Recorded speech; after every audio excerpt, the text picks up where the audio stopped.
The Great Direction Adventure: How Humanity Found Its Way. Long ago, in a world without GPS or Google Maps, humanity faced a perplexing challenge: how to navigate without getting hopelessly lost. This is the tale of how we went from wandering aimlessly to creating a universal system of directions that guides us to this day. Our story begins with early humans who gazed at the sky in wonder. They noticed a peculiar pattern, a bright orb that rose from one side of the horizon and set on the other, day after day. Little did they know, this observation would be the first step of a remarkable journey of discovery. The ancient Egyptians were among the first to get serious about directions. They used the sun's predictable path to define east and west. Ayau, they called the direction of the rising sun, which roughly meant left. The setting sun indicated Amant, or right. It wasn't perfect, after all. Left and right change depending on where you're facing, but it was a start. Meanwhile, in China, a curious discovery was taking place. People found stones that always pointed in the same direction when suspended. By 200 BC, this discovery led to the invention of the first compasses. Imagine the excitement. No longer did travelers have to rely solely on the sun or stars to find their way. As trade routes expanded and sailors ventured further from shore, the need for more precise navigation grew. Medieval European sailors developed the rows of winds, dividing the horizon into 32 points. It was complex, but it allowed for more accurate sailing across vast oceans. But the real breakthrough came from an unexpected source: a Greek mathematician, Ptolemy, in the 2nd century AD. Ptolemy didn't set out to revolutionize travel. He was more interested in mapping the stars. Yet his creation of a grid system using latitude and longitude would change navigation forever.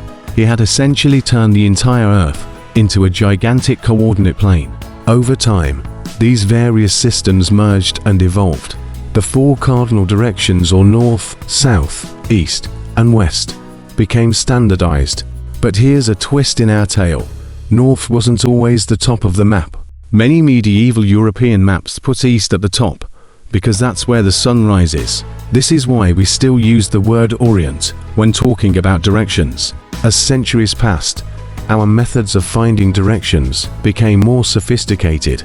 Sailors used sextants to calculate their position based on the stars. Explorers carried carefully crafted maps and compasses on their journeys to new lands. Then came the age of technology, and with it, a revolution in navigation. Satellites orbiting the Earth now allow us to pinpoint our location within feet. GPS systems in our cars and phones can guide us turn by turn to almost anywhere on the planet. Yet, for all our technological advances, the basics remain the same. When your GPS tells you to head north, it's using the same cardinal directions that our ancestors developed thousands of years ago. The next time you check your smartphone for directions, remember, you're not just following a digital map, you're participating in an ancient human tradition, one that started with people simply looking up at the sky and wondering which way. In the end, the story of directions is the story of human curiosity, ingenuity, and our constant desire to explore the world around us. From the banks of the Nile to the decks of medieval ships, from ancient Greek studies to modern satellites, we've always sought to answer one fundamental question: where are we going? And in finding that answer, we've mapped not just our world, but our own remarkable journey as a species.